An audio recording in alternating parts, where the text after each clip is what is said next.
The MVS architecture lets you store elaborate setups and effects, but sometimes all you need is the ability to remember a few simple keystrokes. The macro function helps you do just that. All right, so what we're going to do here is I have two newscasters, her and him. What I want to do is every time I put frame memory 1 on the air, I want it to automatically call up and put her name on, and when I call his up, I want his name to come on. So we're going to use a macro for that. So we're going to go up to my multifunction module, and we're going to go into the macro mode. And I want to store this on macro number 41. So we have to create one for each person.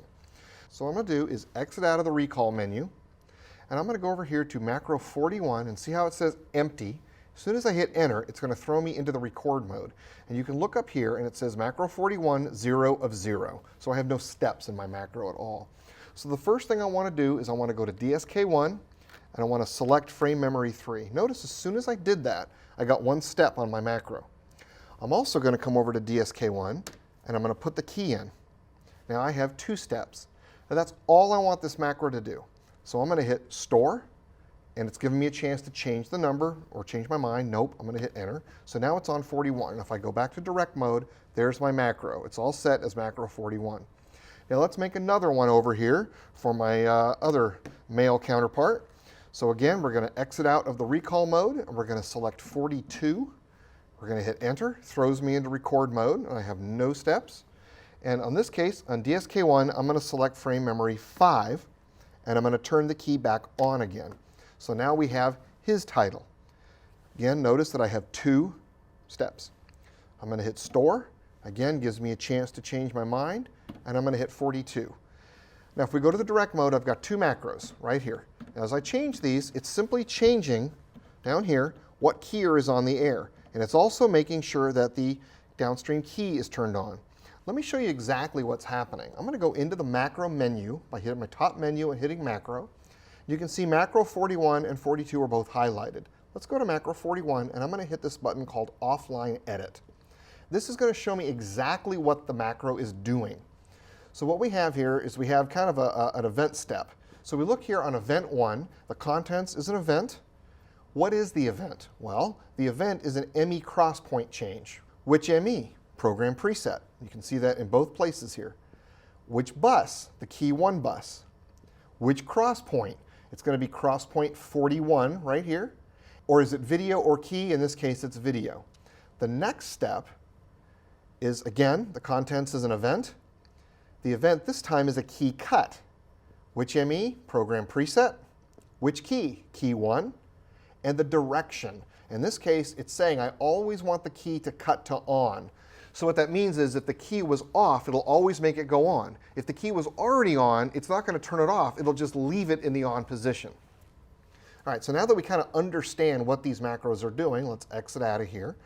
Okay, now what we want to do is we want to attach these macros to the frame memory crosspoint button. So when I call it up, this does it automatically. To attach a macro, we recall the macro first. Now that doesn't matter that that's the wrong background. We'll deal with that later.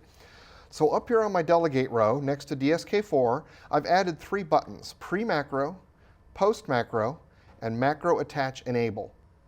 Now by default, the pre-post macro and macro attach buttons are not on the panel. We have to assign those, if we want to use them, through the setup menu.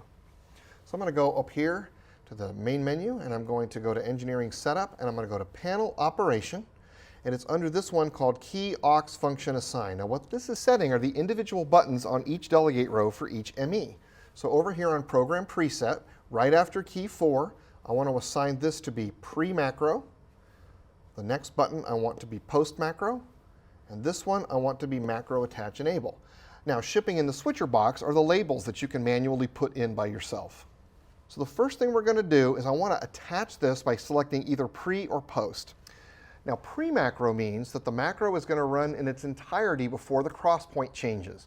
Post-macro means that the crosspoint is going to change first, then the macro is going to run.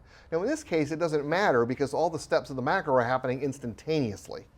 So we're going to go over here and select post-macro, and I'm going to hold this button down. And I'm going to come over here and I'm going to press the frame memory 1 button. Notice it starts to blink. That's because I just programmed a macro attachment to there. I'm going to let it go and it's going to stop blinking. Then we're going to come over and select macro 42. Again, I'm going to hold down Post Macro, and this time, remember, Macro 42 is going to go with frame memory 2, which is Mario, and I'm going to hit that button. Now, 2 of them are blinking to tell me that I have 2 Post Macro attachments. Okay, the last thing we got to do is we got to tell the switcher that it's okay to fire the macro whenever I press these buttons. So if I turn this off now, nothing happens. I'm going to press this button next to pre and post called Macro Attach Enable. I'm going to turn that on and watch what happens. As soon as I hit frame memory 2, his key automatically comes on with the correct super. When I hit frame memory 1, her key comes on with the correct super. So I could easily lose my key, go over here to a tape. When I come back to her, her name comes up every time. I can lose her super, she can talk for a second, and I can go to the next anchor, he talks, and I can lose his key. Now let's try a different kind of macro. This time when I call up frame memory 7, I want it to call up my rotating MVS 3000 logo. Now to do this, we have to do this entirely inside the macro menu. So now I'm going to come in here and select Macro 43. Now notice it's empty and it's dimmed. It's empty because of the E. So I'm going to go to Offline Edit, and there's nothing here. The reason we can't build this on the panel is there's no way to call up a frame memory from the panel. It's only from the menu. So we're going to set an event. So the first thing we're going to do is we're going to select event, and we're going to hit set. Then all the way down here at the bottom, I happen to know clip recall is number 40, and I'm going to hit set. And it's going to ask me which frame memory do I want to call it up in. So we're going to go to frame memory 7. I'm going to hit set.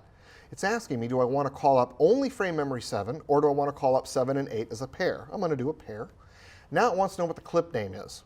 So I'm going to hit set, and it's going to pop up here. Now it's very important. Clip names are case sensitive.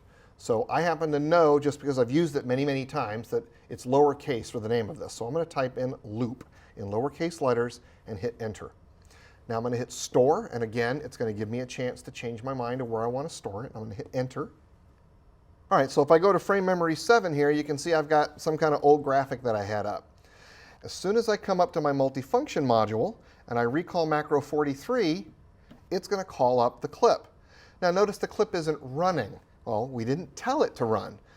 On a macro, you have to be very specific of every single thing that you want the switcher to do. So we're going to go back into offline edit. See, we only called it up. We didn't tell it to do anything. So we're going to append. We're going to add a new event. We're going to come down here, and we're going to say play. Well, play what? It's asking for the device. In this case, I want to play frame memory 7, and I want to play it in normal mode. So now let's go ahead and store it again and say enter. Now let's go ahead and recall this again, and it starts to play it. And it stops. Again, we have to be very specific about what we want it to do. So let's go back in here again, and between the clip recall and play, I need to turn on frame memory loop. So we're going to insert before, we're going to add an event, and very close to the bottom, I happen to know it's there because I've done this 100 million times. I'm going to set frame memory loop, and we're going to turn it on for number 7. And we're going to turn it on. Store, enter.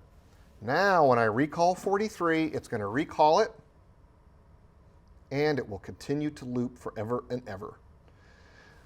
Now we got one more thing to do, and that's make the attachment like we did with the newscasters. So we've already recalled this, so we're going to come down here again, and we're going to say post macro, and we're going to set it on frame memory 7. So with our macro attach enabled, if I hit frame memory 1 right here, and I hit frame memory 2, there's Mario, and I hit frame, let's lose his key, and I hit frame memory 7, boom, it immediately starts automatically when I press the frame memory 7 button. Now that only scratched the surface of panel macros. There's a whole lot more you can do with them. Now I want to talk about menu macros. Now a menu macro is really good for things that, well, don't appear on the panel anywhere, that can only be accessed from the menu. So let's go over to the macro menu and go into menu macros. Now I've already built one of these, and we're going to build a second one right now. And what I want to do is have 2 menu macros that let me change the display of my multi-viewer. So right here is my default that I've been using for this whole presentation. I want to make a new one now. So we're going to select a blank register, and I'm going to go into menu macro edit. Okay, now As soon as I do this, I'm already in the edit mode and it's ready for me to do anything. However, very important, the first thing I want to do is I want to come down here and set my interval time to 0. That means that it's going to run everything as fast as it can. By default, it's at ½ a second so that setup things don't step on each other. But in this case, it's not a big deal. So now I'm going to go into here into the setup menu. I'm going to go to Switcher, Multi-Viewer. Now you can see that my normal keyframe area up in the upper right-hand corner here has been replaced with a menu macro. That's my indication that I'm in the menu macro edit mode. Also down in the lower right, it's warning me that I also have menu macro auto insert on, meaning if I touch anything on the menu that's a button, it's going to insert a step for me. So in this case, I want to go and change my sources. So let's pretend I don't have 2 monitors anymore, and I want to use a single monitor for program preset and everything else with my multi-viewer. So in my upper left, I'm going to go over here and select Program Preset Preview because I like preview on the left. And on the right hand, I'm going to select Program Preset Program 1. So this is going to give me preview and program. And now let's go here and say I want my cameras towards the bottom. So I'm going to come down here and select a source this time, and I'm going to select XDCam 1 here, XDCam 2 here, XDCam 3 here, and XDCam 4 here. And up on the top, I want to put a couple of my frame memories. So we're going to come over here and say frame memory 1, frame memory 3, frame memory 5, and frame memory 7. So now you can see that I've got 12 events up here in the upper right-hand corner that will change the layout of this display for me. Now, I don't want to have to go hunting for the menu macro place anymore, so I'm just going to hit this little shortcut called Menu Macro Edit, and it pops me right back to the menu here. So now I'm going to say Store, Enter. So now I have both menu macros, and I'm going to go ahead and rename this one and call it MView2. So let's clear this and call it MView2. All right, so I have 1 and 2. And now I'm going to go ahead and recall them. So I'm going to select this here and recall number 1, and it instantly changed my multi-viewer. And now if I go to number 2, the one we just made, it changes the entire multi-viewer again. And I can go back and forth at any time I want to. Now I'm going to show you one more trick on macros. I can take a menu macro and put it inside a panel macro register. This will let me use the multifunction module to recall my multi-viewer changes. All right, so I'm going to do this by going back into my macro registers, and let's go ahead and make macro 47 since it'll be at the top of the multifunction module. We're going to do an offline edit, and we're going to set an event. And somewhere right here in about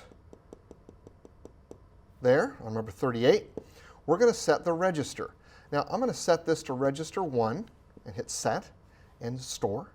So whenever I call this up, it's going to call menu macro number 1. And I'm going to go to 48, do an offline edit, and do the same thing. We're going to go down to number 38, hit set, and do register number 2. Store that. Now, if I come over here to my multifunction module, here's macro 47 and 48. When I hit this, it stays the same. When I hit this one, it changes the multi-viewer. When I hit this one, it goes back. And of course, don't forget, we can rename our macro buttons. So if I go to 47 and hit rename, we're going to call this MV, I'm going to use the pipe symbol like I showed you before to cause a carriage return, 1. And I'm going to come over here and rename this to be MV, pipe symbol, 2.